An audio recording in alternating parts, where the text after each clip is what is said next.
الحمد لله وحده والصلاة والسلام على من لا نبي بعده أما بعد فأعوذ بالله من الشيطان الرجيم بسم الله الرحمن الرحيم يا أيها الذين آمنوا اطیعوا اللہ واطیعوا الرسول واولی الامر منکم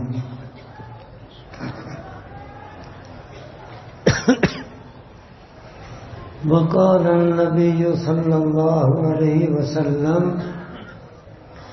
ستفترق امتي على 73 ملة كلهم في النار إلا واحدة قالوا من هو يا رسول الله قال ما أنا عليه وأصحابي صدق الله العظيم وصدق رسوله النبي الكريم ونحن على ذلك من الشاهدين والشاكرين والحمد لله رب العالمين اللهم صل وسلم وبارك على سيدنا محمد وعلى آله وأصحابه وأزواجه كما تحب وترضى عدد ما تحب وترضى سبحانك لا علم لنا إلا ما علمتنا إنك أنت العليم الحكيم رب اشرح لي صدري ويسر لي أمري واحلل عقدة من لساني يفقهوا قولي رب زدني علما وارزقني فهما ووفقني وإياكم لما تحب وترضى میرے واجب الاحترام بزرگوں، دوستوں اور بھائی، حدیث شریف آپ کے سامنے پڑھی تو کوشش یہ ہوگی کہ اس حدیث کو ہم اچھی طرح سمجھیں اور پھر سمجھ کر اس حدیث کی روشنی میں جو ہماری رہنمائی کی گئی، جن خطرات کا یہاں پر ذکر ہوا، ان دین ایمان کے خطرات سے ایمان کے بچانے کی جو نبی پاک صلی اللہ علیہ وسلم نے تدبیر بتائی، اللہ تعالی ہمیں اس کے مطابق اپنے دین ایمان کی حفاظت کی توفیق دی۔ آقا صلی اللہ علیہ وسلم نے فرمایا ستفترق امتی على 73 ملة كلهم في النار الا واحدة، میری امت میں 73 فرقے بنیں گے۔ کتنے بھائی؟ آپ بھی ذرا بولنا سیکھیں۔ کتنے فرقے بنیں گے؟ 73۔ کلہم فی النار الا واحدہ، ان 73 فرقوں میں سے 72 دوزخ میں جائیں گے، ایک جائے گا جنت۔ تو 73 میں سے جنتی کتنی جماعتیں؟ سٹیج والے میں اپنے سامعین سے کچھ باتیں سنانا چاہتا ہوں، کچھ سننا چاہتا ہوں۔ تو امت محمدیہ میں نبی پاک صلی اللہ علیہ وسلم کے فرمان کے مطابق کتنے فرقے بنیں گے؟ 73۔ دوزخ میں کتنے جائیں گے اور جنت میں ایک۔ نبی کریم صلی اللہ علیہ وسلم سے صحابہ کرام رضی اللہ تعالی عنہم اجمعین نے پوچھ لیا من ہم یا رسول اللہ، اے اللہ کے رسول، اے اللہ کے رسول، اے ہمارے پیارا پیارے آقا، یہ تو فرمائیے کہ وہ جو جنتی جماعت ہے اس کی نشانی کیا ہے، اس کی پہچان کیا ہے؟ ہمیں پتہ کیسے چلے گا کہ کون سی جماعت جنتی ہے، کون سی 73 میں سے جنت میں جانے والی ہے؟ تو آقا صلی اللہ علیہ وسلم نے پہچان یہ بتائی، ما انا علیہ و صحابی، جنتی وہ جماعت ہے جو میرے طریقے پر اور میرے اصحاب کے طریقے پر، وہ جنتی جماعت۔ یہ میں نے سادہ سا مفہوم بیان کیا اس حدیث کا۔ اب عجیب بات ہے کہ نبی کریم صلی اللہ علیہ وسلم ایک حدیث پاک میں تو یہ فرماتے ہیں، اختلاف امتی رحمت،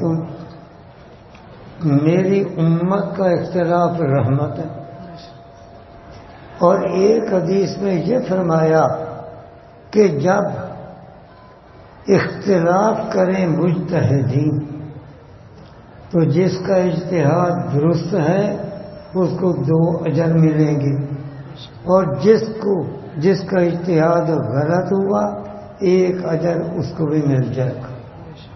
درست اجتہاد والے کو کتنے اجر؟ 2 سکیت والے کو، اور غلط اجتہاد والے کو 1۔ اور اجر کہاں ملے گا؟ جنت میں۔ اجر کہاں ملے گا؟ جنت میں۔ تو اس کا مطلب یہ ہوا کہ جس کا اجتہاد درست ہے وہ بھی جنت میں جائے گا، جس کے اجتہاد میں غلطی ہے وہ بھی جنت میں جائے گا۔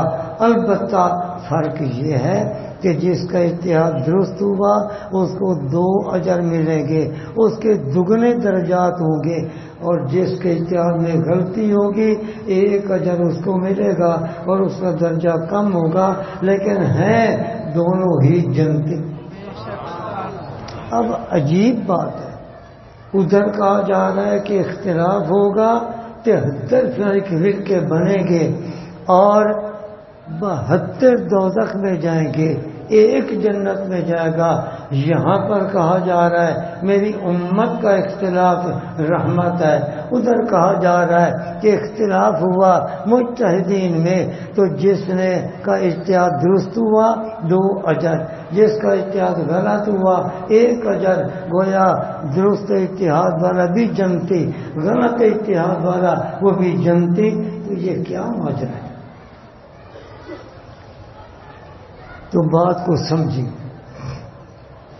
میرے پیارے، اختلاف کی 2 قسمیں ہیں، ایک ہے اختلاف اعتقادی، دوسرا اختلاف ہے اجتہادی۔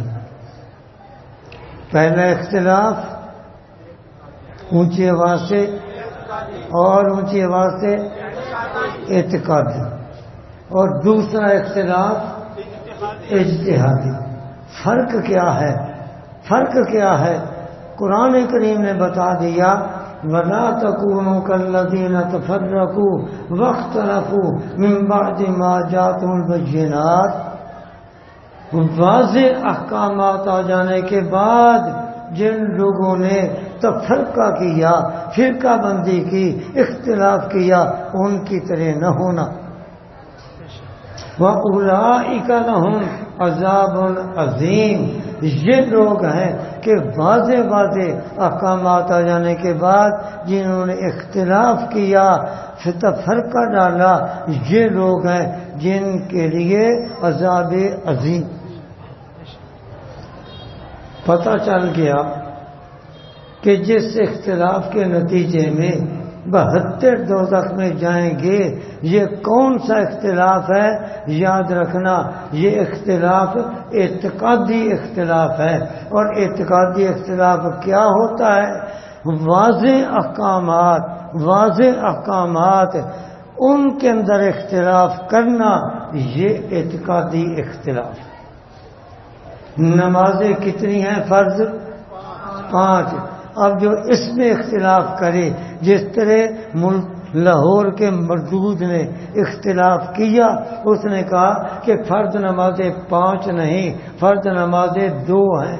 یہ واضح احکامات میں اختلاف ہوا کہ نمازیں فرض 5 تھیں، 5 ہی نبی پاک نے پڑھی، 5 ہی صحابہ کرام نے پڑھی، 5 ہی پوری امت پڑھتی آ رہی ہے۔ لیکن اب کچھ لوگ کھڑے ہو گئے جنہوں نے یہ کہا کہ 5 نہیں، 2 نمازیں سے فرض ہے۔ یہ واضح حکم میں اختلاف ہے، یہ اعتقادی اختلاف ہے۔ یہ تو جو واضح احکامات ہیں ان کے اندر اختلاف کرنا، یہ ہے اختلاف جس کو اعتقادی اختلاف کہتے ہیں۔ اور کچھ دین کے احکامات ایسے ہیں جو واضح نہیں، تو جو غیر واضح ہیں وہاں پر مجتہدین کو اپنی اجتہادی قابلیت، اجتہادی صلاحیت، فقہی صلاحیت اور فقاہت کے ذریعے مسائل حل کرنے پڑتے ہیں۔ وہاں پر اختلاف ہو جاتا ہے، اسی اختلاف کو کہا جاتا ہے اجتہادی اختلاف۔ اس کو کہا جاتا ہے تو اجتہادی اختلاف، اعتقادی اختلاف کی حدود کیا ہوئی کہ واضح جو احکامات ہیں ان میں اختلاف کرنا یہ اعتقادی اختلاف، جو غیر واضح ہیں ان میں اختلاف کرنا یہ اجتہادی اختلاف۔ ایک میں مثال دے دوں تب آپ کو بات سمجھ آئے گی۔ مثلا آپ حدیثیں پڑھیں، ان حدیثوں کے اندر یہ بھی آتا ہے رفع یدین کرنا، اور ایسی حدیثیں بھی ہیں کہ رفع یدین نہ کرنا۔ جب 2 طرح کی حدیثیں آ گئیں، اب یہاں پر مسئلہ واضح ہوا غیر واضح؟ بولیں غیر واضح، کہ کچھ حدیثیں ہیں جن میں رفع یدین کرنے کا ذکر، کچھ حدیثیں ہیں جن میں رفع یدین نہ کرنے کا ذکر، اور پھر جو رفع یدین کرنے والی حدیثیں ہیں جب ہم ان کو دیکھتے ہیں تو وہاں پر عجیب حالت نظر آتی ہے۔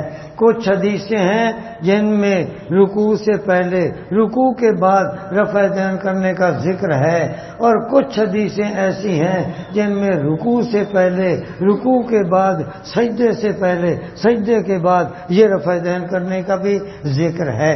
تو آپ لوگوں نے سجدے سے پہلے، سجدے سے اٹھنے کے بعد کسی کو رفع یدین کرتے دیکھا؟ حدیثیں تو موجود ہیں۔ تو اب جب یہ حدیثیں اس مسئلے کے بارے میں دیکھتے ہیں، حدیثوں کو اگر دیکھا جائے تو آپ بتائیں کہ رفع یدین کا مسئلہ واضح ہوا یا غیر واضح؟ غیر واضح۔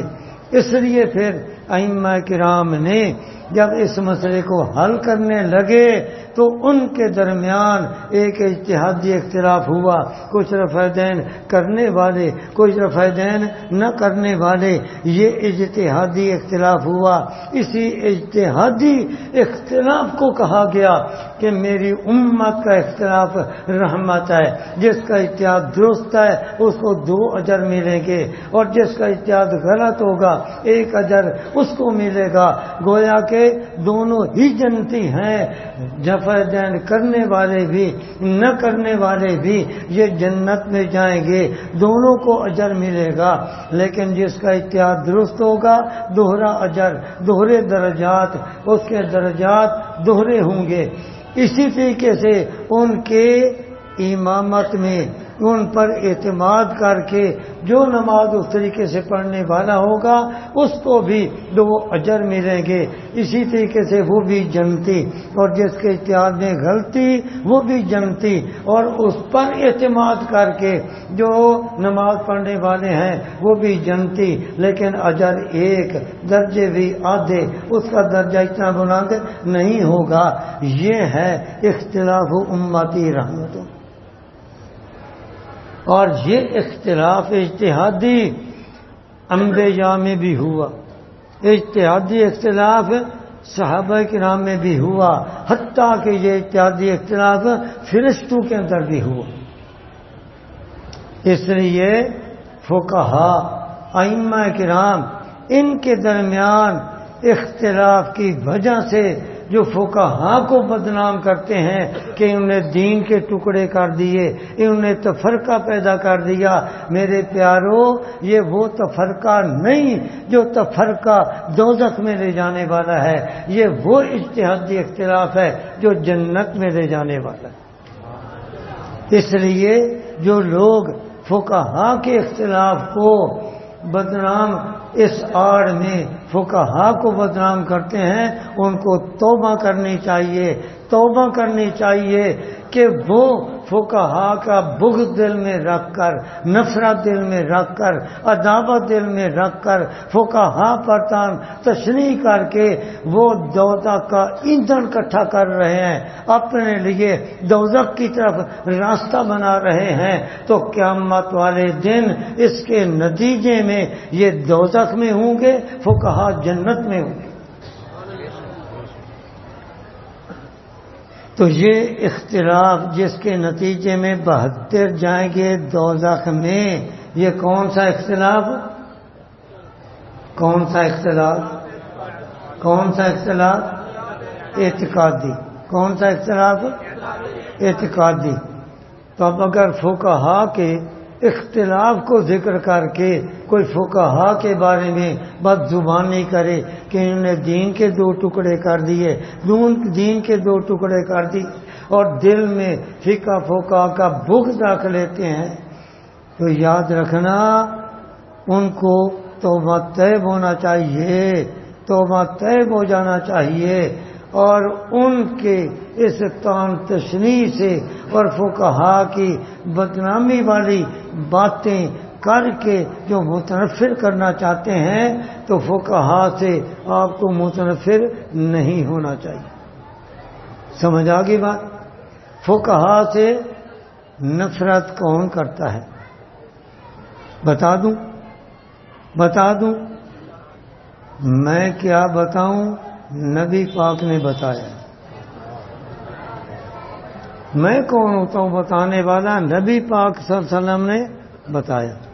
فرمایا فقیہ واحد اشد علی الشیطان من 1000 عابد. ایک طرف 1000 عابد کو رکھ دو جو دن رات عبادت میں مشغول ہیں، رات کو نوافل پڑھیں، دن کو روزہ رکھیں، تلاوت کریں، صدقات کریں، خیرات کریں، اور وہ عبادت میں زندگی گزار رہے ہیں. اور یہ عابد بھی وہ عابد جن کو نبی پاک صلی اللہ علیہ وسلم عابد ہونے کا لقب دے رہے ہیں. ایسے 1000 عابد مقبول العبادت، ان کو ایک طرف رکھ لیں، اور دوسری طرف ایک فقیہ کو رکھ لیں، ایک فقیہ کو.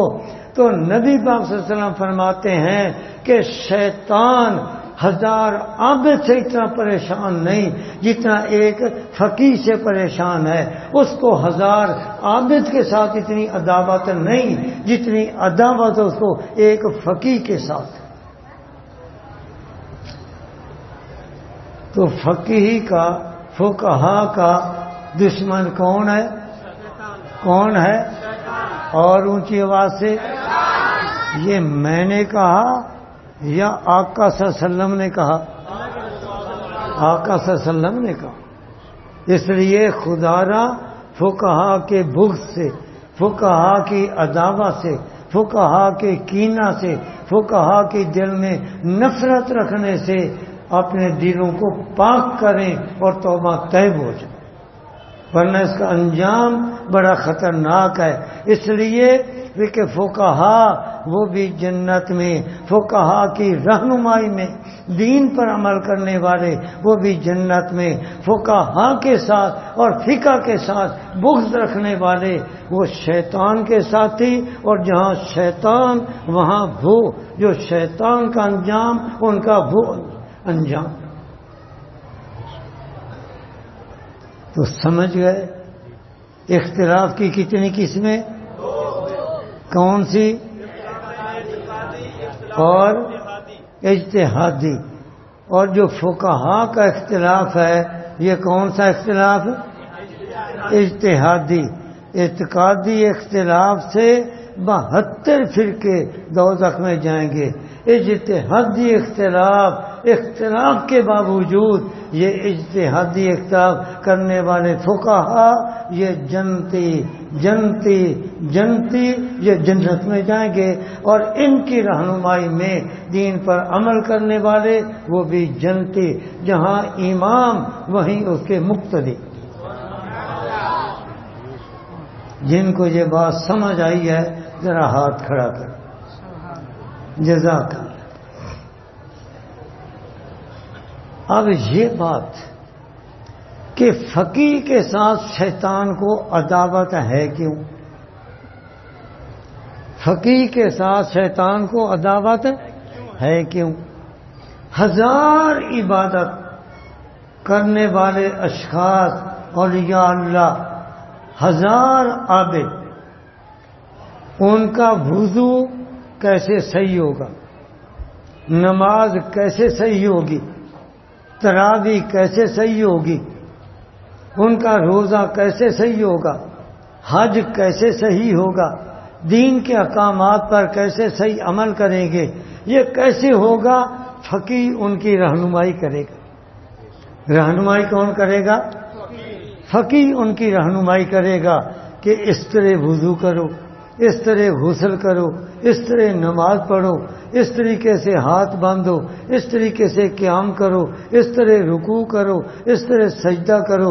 نماز میں اتنے فرض، نماز میں اتنے واجبات، نماز میں اتنی سنتیں، اس طریقے سے غسل کرو، اس طرح وضو کرو. تو فقیہ یہ دین پر صحیح عمل کرنے کا طریقہ بتاتا ہے. تو 1000 عابد اگر صحیح طریقے سے عبادت کر رہے ہیں یہ بھی احسان ہے فقیہ کا. اس نے رہنمائی کی تو انہوں نے صحیح وضو کیا، اس نے صحیح رہنمائی کی تو صحیح نماز پڑھی، انہوں نے صحیح رہنمائی کی تو صحیح حج کیا، انہوں نے صحیح رہنمائی کی، مسائل بتائے تو انہوں نے صحیح طور پر روزے رکھے. تو دین پر صحیح طور پر عمل کب ہوگا؟ جب فقیہ کی رہنمائی میں ان کے بتائے ہوئے مسائل کے مطابق دین پر عمل ہوگا. تو گویا کہ فقیہ یہ ہماری پوری عبادات، ہمارے معاملات، ہمارے اخلاقیات، جتنے بھی دین کے احکامات ہیں ان پر صحیح عمل کرنے کے لیے ہماری رہبری، رہنمائی وہ کرتے ہیں فقہا. دوسرے لفظوں میں وہ ہمارے دین ایمان کے پہرے دار ہیں. جہاں کسی نے وضو کیا، مسئلہ پوچھا کہ میں نے ایسے وضو کیا، اس نے صحیح وضو نہیں کیا، فقیہ بتائے گا تیرا وضو نہیں ہوا، دوبارہ وضو کر. اس نے نماز پڑھی، نماز میں کوئی غلطی ہو گئی، فقیہ سے پوچھا میری نماز ہو گئی یا نہیں؟ ہو گئی، وہ کہے گا ہو گئی تو نماز صحیح ہو گئی. نہیں صحیح، وہ کہے گا نماز صحیح نہیں. تو یہ نماز، روزہ گویا کہ فقیہ اس کے پہرے دار ہیں. اس کے صحیح نماز، روزے اور دین پر صحیح عمل کرنے اور کرانے کے یہ پہرے دار ہیں. تو وہ پہرا دے رہے ہیں ہمارے دین ایمان کے گرد. وہ بتاتے ہیں کہ یہ طریقہ صحیح، یہ طریقہ غلط ہے. تو یہ پہرے دار ہیں. اور چور کو دشمنی مالک کے ساتھ ہوتی ہے یا پہرے دار کے ساتھ؟ کیوں جی؟ چور چوری کرنے جائے گا، رکاوٹ مالک بنے گا یا پہرے دار؟ پہرے دار۔ اس لیے جیسے چور کو مالک کے ساتھ دشمنی نہیں ہوتی، پہرے دار کے ساتھ ہوتی ہے، تو مجتہدین اور فقہاء کرام یہ ہمارے دین ایمان کے پہرے دار ہیں، دین ایمان کے محافظ ہیں۔ اس لیے دین ایمان کا ڈاکو، دین ایمان کے ڈاکو شیطان من الانس، شیطان من الجن والانس، خواہ وہ انسانوں میں سے ہوں خواہ وہ جنوں میں سے ہوں، جو دین ایمان کے دشمن ہیں اور ڈاکو ہیں، رازن ہیں، ان کو بھی عداوت ہوگی تو دین ایمان کے محافظین کے ساتھ، دین ایمان کے پہرے داروں کے ساتھ، دین ایمان کے راہبروں رہنماؤں کے ساتھ۔ اور راہبر کون؟ کہو فقہا۔ راہبر کون؟ دین ایمان کے محافظ کون؟ دین ایمان کے پہرے دار کون؟ اس لیے شیطان کو ان کے ساتھ عداوت۔ تو میں نے یہ بات سمجھائی کہ دوزخ میں جس اختلاف کے نتیجے میں 72 جائیں گے، کون سا اختلاف؟ اعتقادی۔ اور جو فقہا کا اختلاف ہے یہ کون سا اختلاف ہے؟ کون سا؟ میں نہیں سن رہا۔ اجتہادی۔ یہ کہاں لے جائے گا؟ جنت میں۔ کس نے فرمایا؟ آقا صلی اللہ علیہ وسلم نے فرمایا۔ یہ بات سمجھ آ گئی؟ اب چلتے ہیں آگے۔ یہ جو 72 دوزخ میں جائیں گے، ایک جنت میں جائے گا، وجہ کیا؟ وجہ کیا کہ 72 دوزخ میں جائیں گے؟ کیوں؟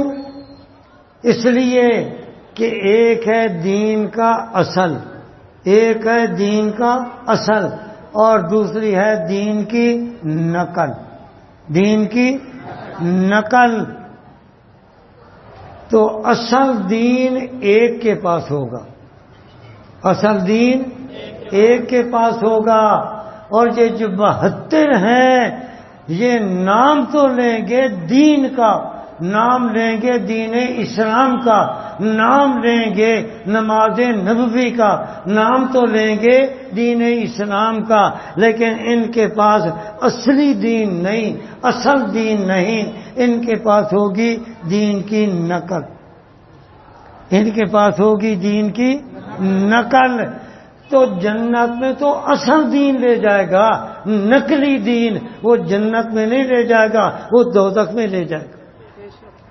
ایک آدمی بیت اللہ کی طرح منہ کر کے نماز پڑھتا ہے، دوسرا آدمی بغتاب کی طرح منہ کر کے نماز پڑھتا ہے، نجف اشرف کی طرف منہ کر کے نماز پڑھتا ہے، ایک ادھر پڑھ رہا ہے اور ایک یہ بھی قیام کر رہا ہے، یہ بھی رکوع کر رہا ہے، یہ بھی سجدہ کر رہا ہے، رکعتیں اتنی پڑھ رہا ہے، اور جو بیت اللہ کی طرف منہ کر کے نماز پڑھ رہا ہے وہ بھی اتنی رکعتیں، وہ بھی قیام رکوع کر رہا ہے، لیکن بیت اللہ کی طرف منہ کر کے جو نماز پڑھ رہا ہے یہ اصل نماز ہے، اور جو نجف اشرف کی طرف بغداد کی طرف منہ کر کے 2 رکعتیں پڑھ رہا ہے یہ اصل نماز نہیں، یہ اصل نماز کی نقل۔ اور جنت میں اصل دین لے جائے گا یا نقل؟ اور نقلی دین وہ کہاں لے جائے گا؟ دوزخ میں۔ تو یہ جہنم میں لے جا، جو 72 فرقے جائیں گے ان کے پاس اصلی دین نہیں، ان کے پاس نقلی، ان کے پاس نقلی۔ ارے بھائی بازار میں اصل کے مقابلے میں ایک نقل آ جائے، وہ میرے پیارے ایک نقل آ جائے تو صحیح سودا وہی خرید کر سکتا ہے کہ جس کو اصل نقل کی پہچان ہو، جس کو اصل نقل کی پہچان ہو وہی صحیح سودا لا سکتا ہے، اور جس کو اصل نقل کی پہچان نہیں وہ صحیح سودا نہیں لا سکتا۔ خاص طور پر نقل بنانے والے ایسی نقل بنائیں چمک دمک والی پرکشش خوبصورت جو اصل کو بھی پیچھے ڈال دے. اصل کے اندر وہ چمک نہیں، وہ خوبصورتی نہیں جو نقل کے اندر ہے. تو وہاں تو سیدھا سادہ جس کو اصل نقل کی پہچان نہیں، وہ چمک کو دیکھ کر، وہ اس کی خوبصورتی کو دیکھ کر، ظاہری زیبائش کو دیکھ کر، ظاہری نمائش کو دیکھ کر، ظاہری کشش کو دیکھ کر وہ تو کہے گا کہ نہیں نہیں یہ اصل ہے، یہ اصل ہے. تو نقل کی خوبصورتی کو دیکھ کر دھوکہ کھا جائے گا. اصل سمجھ کر لے گا، ہوگی نقل، پیسے دے گے اصل کے، لے آئے گا نقل. تو ایک نقل وہ بھی آدمی کو پریشان کر دیتی ہے. ہر آدمی پہچان نہیں رکھتا، تو سودا وہی خرید کرے گا صحیح جس کو اصل نقل کی پہچان. 1 کروڑ پکا میں میرے دوست ہیں حکیم عمر صاحب. ایک جگہ میں نے یہ بیان کیا، وہ سن رہے تھے، بعد میں میرے پاس آئے، مجھے کہنے لگے جی میں اپنا چشمدید ایک واقعہ آپ کو بتاتا ہوں. ملتان کہتے ہیں کہ حرم گیٹ پنسار کی دکان تھی، تو میں وہاں پر دوائیاں لینے کے لیے گیا، اور دکان پر بہت سارے گاہک موجود تھے. لیکن ایک صاحب آئے اور چٹا گورا رنگ، قد کاٹ، سر پہ پگڑ باندھا ہوا، چشمہ لگا ہوا، اور کپڑے بھی بڑے قیمتی پہنے ہوئے. بظاہر ایسا لگتا تھا کہ بہت کوئی لینڈ لارڈ قسم کا آدمی. جب وہ آیا تو دکاندار نے جناب سارے گاہکوں کو چھوڑا اور ادھر متوجہ ہوا. وہ اتنا متاثر ہوا جیسے کوئی بادشاہ آ گیا. اب ہم سارے دیکھتے کہ دیکھتے رہ گئے. اب اس نے کہا حکیم صاحب مینو اصلی سنکھیا دینا ہے، اصلی سنکھیا. اب حکیم صاحب بھی بڑے متاثر ہوئے، تو انہوں نے اپنے نوکر کو کہا کہ بھائی وہ جو اصلی سنکھیا رکھا ہے نا اصلی، وہ لے آ. اب وہ اصلی سنکھیا لے آئے.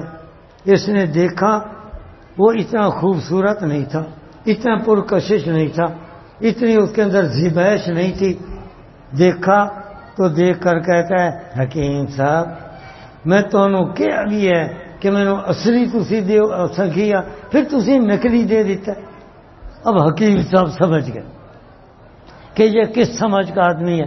اس نے 2-4 اپنے نوکر کو گالیاں بھی دی اور پھر کہا بے وقوف میں نے تجھے کہا تھا اصلی لیا، تو پھر نکلی لے کر آ گیا. وہ جو فلاں ڈبے میں رکھا ہے وہ لے کے آ. اب وہ لے کے آیا ہے نکلی، لیکن بڑی چمک، بڑی کشش، بڑی خوبصورت. وہ دیکھتا ہے اور دیکھ کر کہتا ہے ہاں چیز تے ہون دیتی ہے نا، مال تے ہون آیا ہے نا. انہوں نے بھی آخر قیمت ٹکا کے دسی. اس نے چپ کر کے وہ قیمت دی اور خوش ہے کہ میں اصل سنکھیا لے کے جا رہا ہوں، اور لے کے جا رہا ہے نقل، لیکن اصل کی قیمت سے بھی دگنی قیمت دے کے جا رہا. تو ایک نقل آ جائے تو پریشانی ہوتی ہے. یہاں پر کتنی نقلیں، کتنی نقلیں، کتنی نقلیں؟ 72. تو نبی علیہ السلام جانتے تھے کہ امت کتنی پریشان ہوگی، امت کتنی پریشان ہوگی. تو نبی علیہ السلام سے انہوں نے پوچھا یا رسول اللہ ذرا فرمائیے تو صحیح کہ پہچان کیا ہے جنتی جماعت کی. آقا صلی اللہ علیہ وسلم نے فرمایا کہ اے میرے صحابہ، اے میرے صحابہ، اور یہ احسان ہے قیامت تک کی پوری امت پر صحابہ کا. انہوں نے سوال کر لیا، نبی پاک نے جواب دے دیا، تو امت جو امت محمدیہ قیامت تک ہے ان کی پریشانی دور ہو. سوال کیا صحابہ نے، جواب دیا نبی پاک نے، تو پوری امت کی پریشانی دور ہو گئی. آپ بھی وہ پہچان سمجھنا چاہتے ہیں؟ یوں نہیں. جو سمجھنا چاہتے ہیں ذرا ہاتھ کھڑا کر. جزاک اللہ. صحابہ کرام رضی اللہ عنہ نے پوچھا منہم یا رسول اللہ، اے اللہ کے رسول وہ جنتی لوگ کون سے ہیں، جماعت کون سی ہے؟ تو نبی پاک صلی اللہ علیہ وسلم نے فرمایا ما انا علیہ و اصحابی، یہ وہ لوگ ہیں جو میرے طریقے پر اور میرے اصحاب کے طریقے پر۔ کیا جواب دیا؟ جو میرے طریقے پر اور میرے اصحاب کے طریقے پر وہ جنتی۔ اب یہاں پر میرا ایک سوال ہے آپ سے، ایک سوال ہے، جو نبی پاک کے طریقے پر ہو وہ جنتی ہے یا نہیں؟ جن کا یہ عقیدہ ہے ہاتھ کھڑا کرے۔ جو نبی پاک کے طریقے پر ہو وہ جنتی۔ تو پھر آپ جواب میں اتنا ہی کہہ دیتے ما انا علیہ، جو میرے طریقے پر ہو، آگے آپ نے اصحابی کیوں کہا؟ اصحابی آگے کیوں کہا؟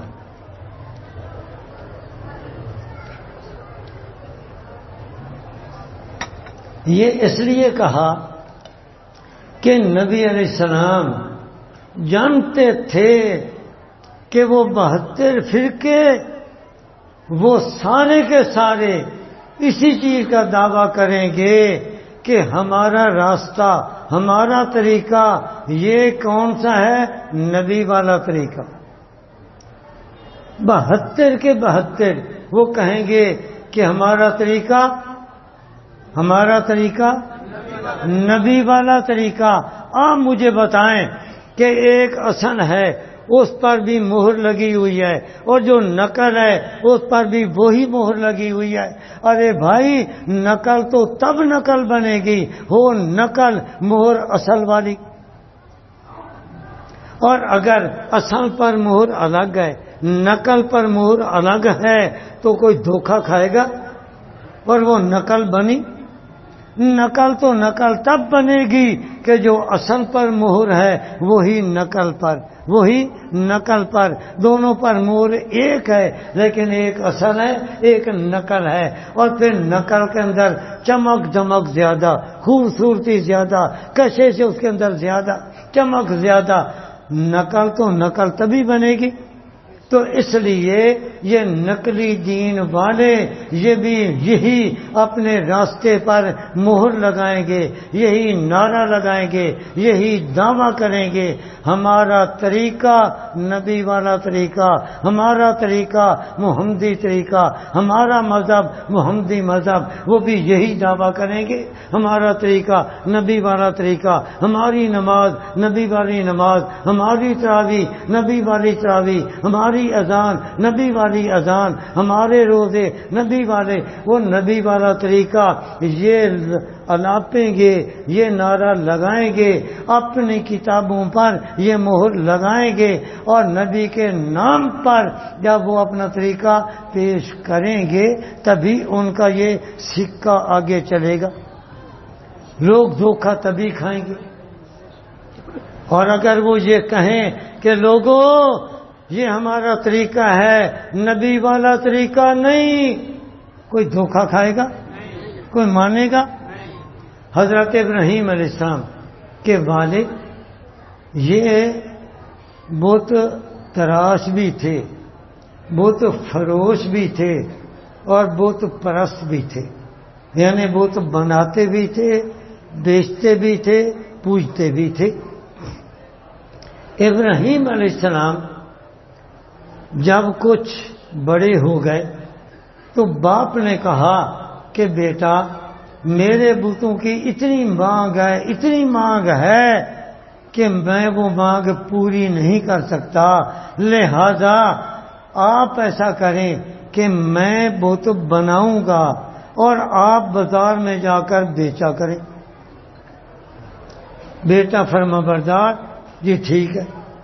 اب باپ بت بناتا ہے، ابراہیم علیہ السلام بیچنے کے لیے لے جاتے ہیں، لیکن حیرانی کی بات کہ جتنے لے جاتے اتنے ہی واپس لے آتے، ایک بھی نہ بکتا۔ باپ پریشان ہو گیا، وہ حیران ہو گیا کہ میں تو اپنے بتوں کی مانگ پوری نہیں کر سکتا تھا، اب ایک بھی نہیں بکتا، بات کیا ہے؟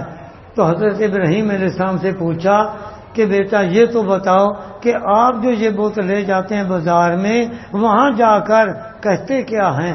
وہاں پر آپ کیا آواز لگاتے ہیں؟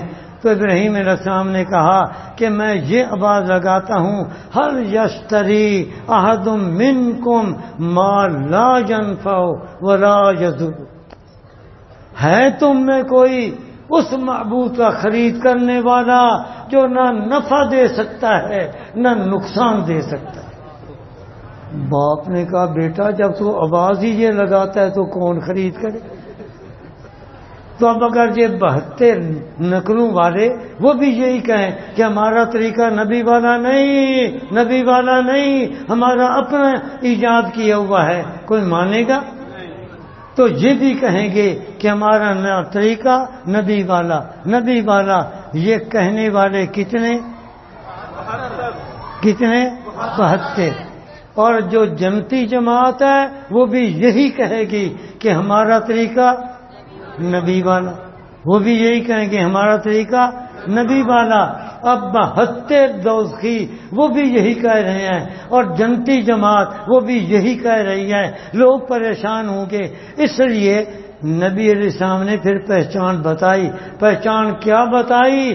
پہچان اما انا علیہ یہ نہیں بن سکتی کہ جس طریقے پر میں ہوں، جس طریقے پر میں ہوں یہ پہچان نہیں بن سکتی، اس لیے کہ آپ کے طریقے کے دعوے دار وہ 72 بھی ہیں، وہ بھی یہی کہہ رہے ہیں ہم نبی کے طریقے پر ہیں۔ جنتی جماعت وہ بھی یہی کہہ رہی ہے کہ ہم نبی کے طریقے پر ہیں۔ تو جب سارے کہہ رہے ہیں نبی کے طریقے پر، نبی کے طریقے پر، تو آپ بتائیں کہ نبی کے طریقے پر ہو وہ جنتی، یہ پہچان بن سکی؟ یہ پہچان بن سکی؟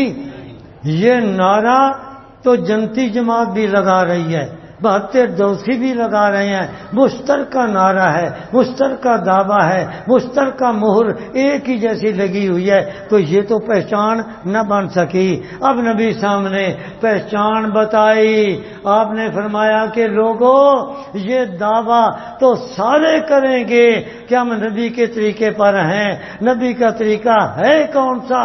آؤ میں بتاتا ہوں، میرا طریقہ وہ ہے وہ اصحابی، جو میرے اصحاب کا طریقہ، جو میرے اصحاب کا طریقہ ہے۔ یہ اصحابی کہا اپنے طریقے کی پہچان کے لیے۔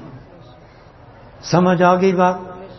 تو اب ہم نے نبی پاک کا طریقہ اگر سمجھنا ہو تو صرف حدیثیں دیکھیں گے یا صحابہ کو دیکھیں گے؟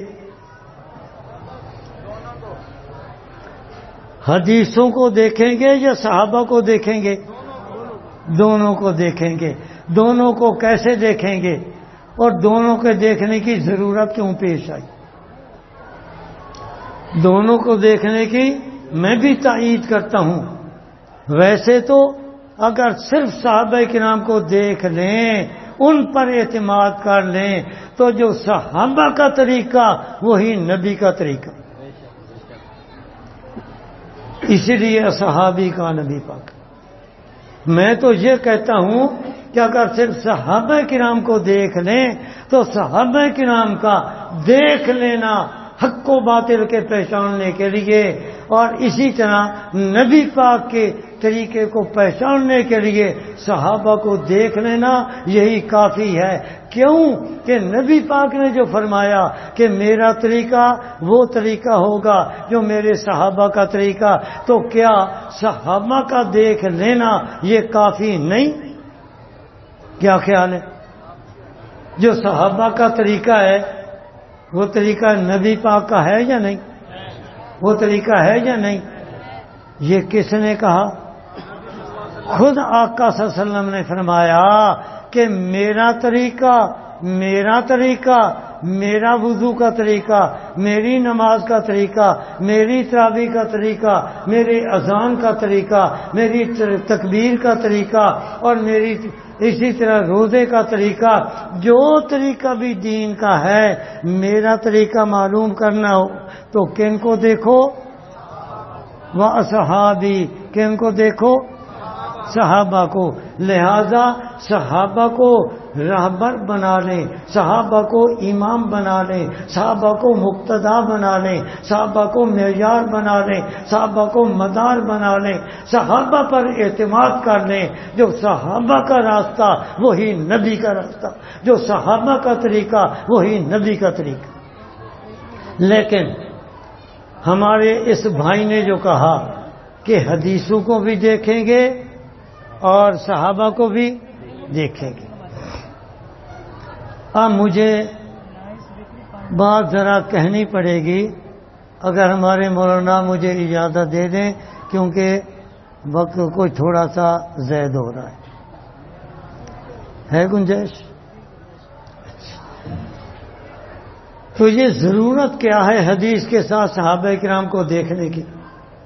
یاد رکھنا قرآن کریم میں ہے اور حدیث پاک میں بھی نبی پاک صلی اللہ علیہ وسلم کے جب ہم اعمال کو دیکھتے ہیں، آپ کے طریقوں کو دیکھتے ہیں، عملی طریقوں کو دیکھتے ہیں، تو اس میں ہمیں 4 قسم کے طریقے معلوم ہوتے ہیں۔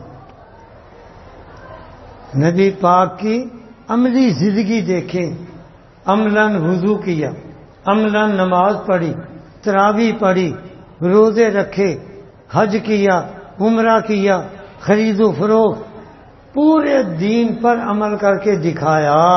تو عملی طریقے کو جب دیکھتے ہیں تو میں نے کہا کہ آپ کے عملی طریقے کتنی قسمیں؟ کتنی قسمیں؟ اور اونچی آواز سے، اور اونچی آواز سے، 4۔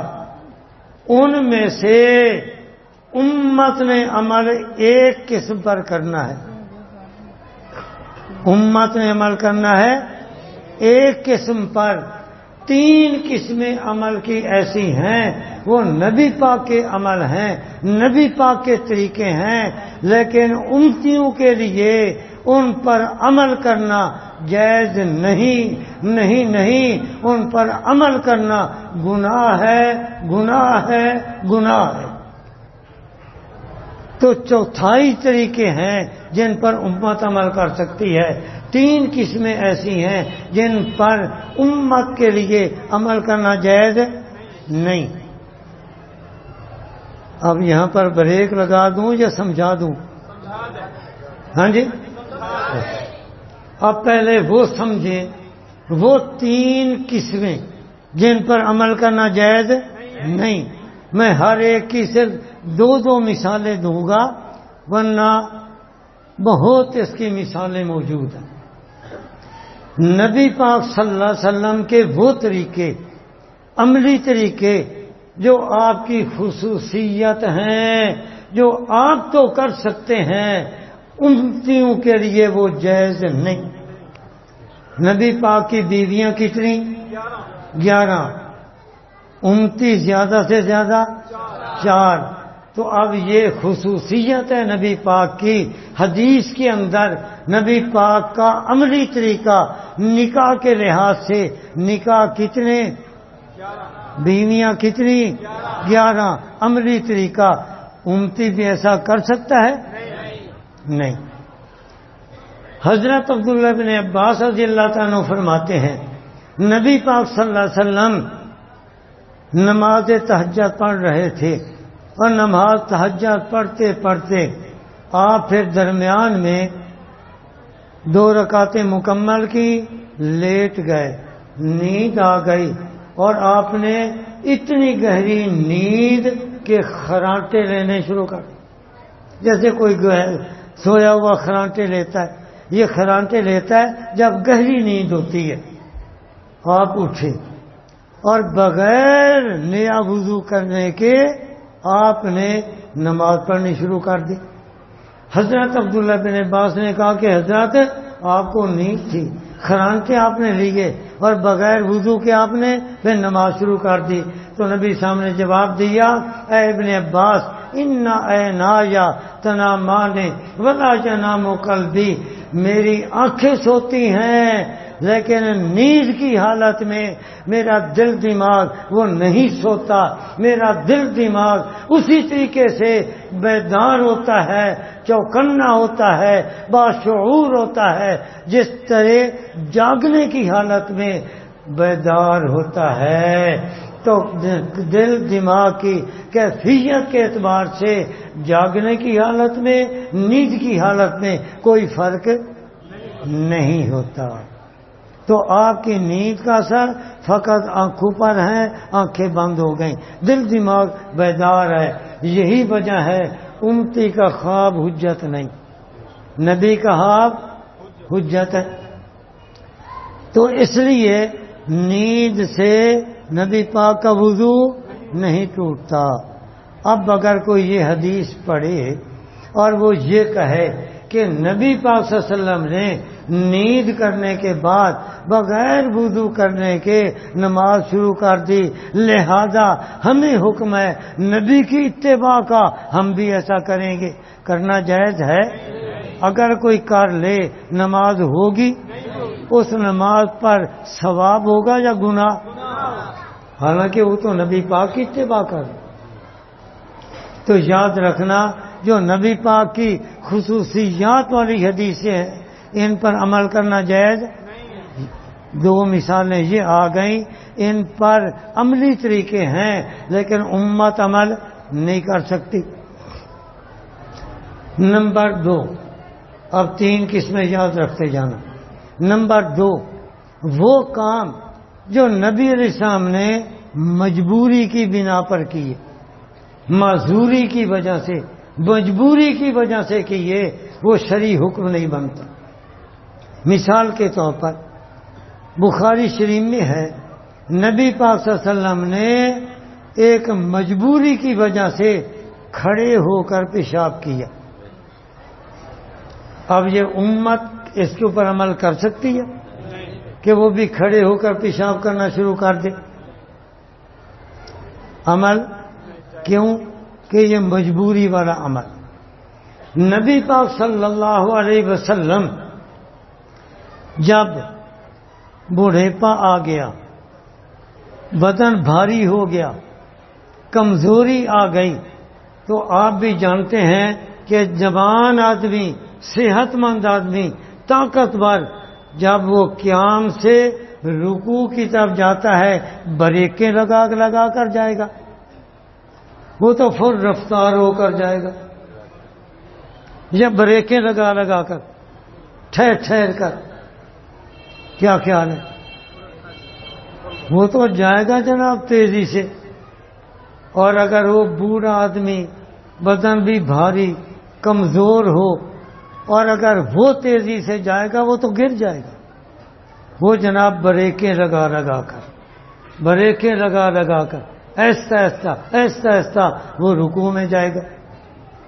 اب اگر امام ہے، بوڑھا ہے، کمزور بھی ہے، بیمار بھی ہے، بدن بھی بھاری ہے، تو جیسے وہ قیام سے سجدے کے لیے جھکا، اگر ساتھ ہی جوان آدمی بھی جھکے تو جو بوڑھا بھی ہے، مریض بھی ہے، کمزور بھی ہے، بدن بھی بھاری ہے، بڑھاپا بھی ہے، وہ جب جائے گا وہ تو ایسا جائے گا. تو جوان مقتدی سجدے میں پہلے پہنچ جائے گا اور بوڑھا امام بیچارہ ابھی راستے میں، وہ پہلے پہنچ جائے گا. اس لیے نبی اسلام کا پھر طریقہ اور صحابہ کرام کا طریقہ بدل گیا.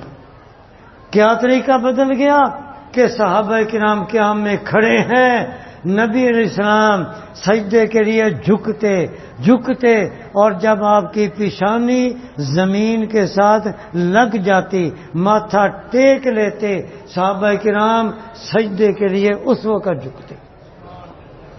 اب اگر آپ کا امام وہ بھی یہ حدیث پڑھے اور وہ یہ کہے کہ جب نبی پاک اور نبی پاک کے مقتدی صحابہ نماز اس طریقے سے پڑھتے ہیں تو وہ بھی اپنے مقتدیوں کو کہے کہ بھائی میں جب سجدے کے لیے جھکوں تم نے میرے ساتھ جھکنا نہیں، کھڑے رہو، اور جب میں اپنی پیشانی زمین پر ٹیک دوں تو پھر جھکنا۔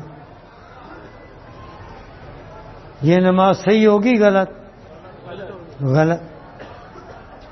اس پر امت کے امام مقتدی جو تندرست ہیں ان کے لیے عمل کرنا جائز نہیں۔ کیوں؟ یہ مجبوری سے آپ نے ایسا کیا۔ کتنی مثالیں ہو گئیں؟ 2 ہو گئیں اللہ کے بندے، 2 خصوصیت کی اور یہ 2 مجبوری کی۔ میں نے کہا نا میں زیادہ مثالیں نہیں دے سکتا، 2 مولانا تشریف رکھتے ہیں۔ 2 قسمیں ہو گئیں جن پر امت نے عمل نہیں کرنا۔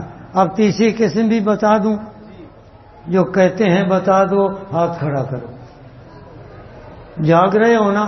اب سنو، تیسری قسم وہ کہ نبی علیہ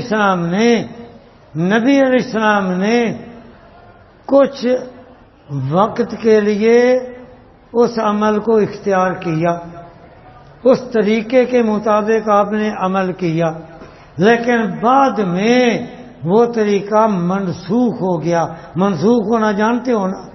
نوٹ منسوخ ہو گیا، جی نوٹ منسوخ ہو گیا، اور پروپاگنڈا ہے کہ اب یہ جو نوٹ چل رہے ہیں یہ منسوخ ہونے والے ہیں، اس کی جگہ نئے نوٹ چلیں گے، ہے نا؟ تو اسی طریقے سے وہ طریقے منسوخ ہو گئے۔ تو جیسے نوٹ منسوخ ہو جائے وہ پھر چل سکتا ہے؟ اور اس کی جگہ جو نیا نوٹ ہوگا جو چالو ہوا وہ چلے گا، جو منسوخ ہو گیا وہ نہیں چل سکتا۔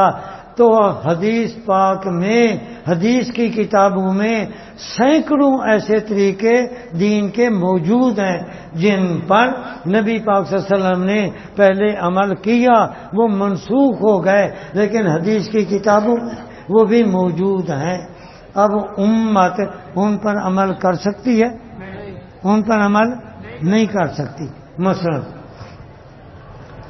آپ کو پتہ ہے کہ نبی پاک صلی اللہ علیہ وسلم جب معراج پر تشریف لے گئے تو آپ کو نمازیں کتنی ملی؟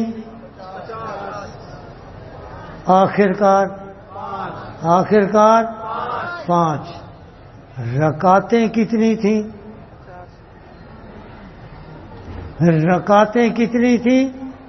اب یہ بات شاید آپ کے لیے نہیں ہو۔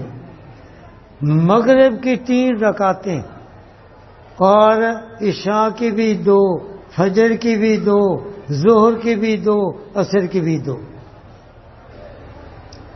اور معراج کے بعد 1.5 سال کے قریب نبی صاحب مکہ مکرمہ میں رہے، اسی طریقے سے آپ نمازیں پڑھتے رہے، مغرب کی 3، عشاء کی 2، فجر کی 2، ظہر کی 2، عصر کی 2۔ اور یہ حدیث کے اندر موجود ہے۔ کس نے بتایا؟ ام المؤمنین سیدہ عائشہ صدیقہ طاہرہ رضی اللہ تعالی عنہا، انہوں نے یہ بتایا۔ ہاں، جب آپ پھر ہجرت کر کے مدینہ طیبہ تشریف لے گئے، وہاں جا کر مسئلہ تبدیل ہوا۔ مسئلہ کیسے تبدیل ہوا؟ حضرت عائشہ رضی اللہ تعالیٰ عنہ فرماتی ہیں کہ سفر میں تو نمازیں اسی طریقے سے باقی رکھی گئیں جیسا کہ مکہ میں تھیں، سفر میں اسی طریقے سے باقی رکھی گئیں کہ مغرب کی رکعتیں سفر میں کتنی پڑھتے ہو؟ 3، عشاء کی 2، فجر کی، ظہر کی، عصر کی 2، تو اسی طریقے سے رکھی گئیں۔ البتہ حضرت اقامت کی حالت میں تبدیلی آ گئی کہ مغرب کی تو 3 رہیں، فجر کی 2 رہیں، زور کی بھی 4، عصر کی بھی 4، عشاء کی بھی 4. اب مسئلہ بدل گیا تو جو منسوخ ہو گیا اب عمل اس پر ہوگا یا بعد والے طریقے پر؟ جو پہلے والا طریقہ ہے اس پر عمل نہیں ہوگا. ایک مثال. دوسری مثال، مکہ مکرمہ میں جب تھے تو اس وقت نماز کے اندر الیک سلیک جائز. نبی پاک نماز پڑھ رہے ہیں، صحابی آتے السلام علیکم، آپ کہتے وعلیکم السلام. نمازی نماز پڑھ رہا ہے، گزرنے والے کو کہتا السلام علیکم، وہ جواب دیتا وعلیکم السلام. الیک سلیک جائز. یہ الیک سلیک جائز تھی، لیکن بعد میں یہ مسئلہ بھی بدل گیا. نبی پاک صلی اللہ علیہ وسلم نے فرمایا کہ نماز کس چیز کا نام ہے؟ نماز کے اندر یا قرات قرآن ہے یا تکبیر ہے یا تسبیح ہے. اور السلام علیکم نہ قرات قرآن، نہ تکبیر، نہ تسبیح. تو یہ اس کی ممانعت ہو گئی، یہ منسوخ ہو گیا. اب اگر نماز کے اندر کوئی الیک سلیک کرے تو نماز ٹوٹ جائے گی یا نہیں؟ حالانکہ یہ حدیث کے اندر ہے اور نبی پاک کا عملی طریقہ ہے. کتنی مثالیں ہو گئیں؟ 2. تو میں نے یہ ہر ایک کی 2 مثالیں دے دیں. تو کتنی قسمیں ہیں عملی طریقوں کی کہ جن پر امت عمل نہیں کر سکتی. امت عمل نہیں کر سکتی. اے میرے پیارو، اب پتہ کیسے چلے گا؟ حدیثوں کا ذخیرہ موجود ہے، ہزاروں نہیں لاکھوں حدیثیں موجود ہیں. پتہ کیسے چلے گا کہ یہ نبی پاک کی خصوصیت ہے؟ پتہ کیسے چلے گا کہ یہ طریقہ ہے جو مجبوری کی بنا پر اختیار کیا گیا؟ پتہ کیسے چلے گا کہ یہ عارضی طریقہ تھا پھر چھوڑ دیا گیا؟ متبادل دائمی طریقہ، جاری رہنے والا طریقہ وہ اور ہے. یہ پتہ کیسے چلے گا؟ اے میرے پیارے، ما انا علیہ و اصحابی، جب صحابہ کو دیکھو گے پھر پتہ چلے گا کہ کون سا طریقہ ہے جس پر عمل کرنا ہے، کون سا طریقہ ہے جس پر عمل نہیں کرنا. سمجھ آ گئی بات؟ تو صحابہ کرام کو دیکھنا پڑے گا کہ کون سا طریقہ ہے. اب عمل کس طریقے پر کرنا ہے؟ عمل اس طریقے پر کرنا ہے، صرف حدیث پر نہیں. صرف حدیث پر نہیں کہ جی حدیث کے اندر یہ آ گیا، حدیث کے اندر آ گیا، بلکہ اس عملی طریقے کو امت اختیار کرے گی جس میں 3 شرطیں پائی جائیں کہ وہ نبی پاک کی خصوصیت بھی نہ ہو، وہ نبی پاک کا مجبوری والا عمل بھی نہ ہو، وہ طریقہ منسوخ بھی نہ ہو، تب اس کے اوپر امت عمل کرے گی. خصوصیت ہے پھر بھی عمل نہیں، اور اگر مجبوری والا عمل ہے پھر بھی عمل نہیں ہو سکتا. منسوخ عمل ہے پھر بھی اس کے اوپر عمل نہیں ہو سکتا. یہ 3 شرطیں ہوں گی پھر عمل ہوگا. لیکن پتہ یہ کیسے چلے گا؟ وہ اصحابی، یہ صحابہ کرام کو دیکھ کر پتہ چلے گا. آخری جملہ یاد رکھنا کہ پتہ چل گیا کہ 3 قسم کے احادیث کے اندر نبی پاک کے طریقے ہیں جن پر امت عمل اونچی آواز سے امت عمل کتنی قسمیں عمل کرے گی؟ ایک قسم پر جو خصوصیت بھی نہ ہو، مجبوری والا عمل بھی نہ ہو، منسوخ بھی نہ ہو. اور اس کا پتہ کن سے چلے گا؟ صحابہ سے. اب یاد رکھنا باقی ائمہ نے معیار بنایا حدیثیں جن پر عمل کرنا ہے یا نہیں کرنا. انہوں نے معیار بنایا جناب سند کو دیکھو، سند کو دیکھو، جس کی سند کا بھی ہے اس پر عمل کرو، اس پر عمل کرو. ہمارے امام کہتے ہیں کہ سندوں کو ایک طرف رکھو، صحابہ کو دیکھو. سبحان اللہ، صحابہ کو دیکھو. یہ معیار کن کا؟ امام اعظم ابو حنیفہ رحمت اللہ علیہ. وآخر دعوانا ان الحمد للہ رب العالمین.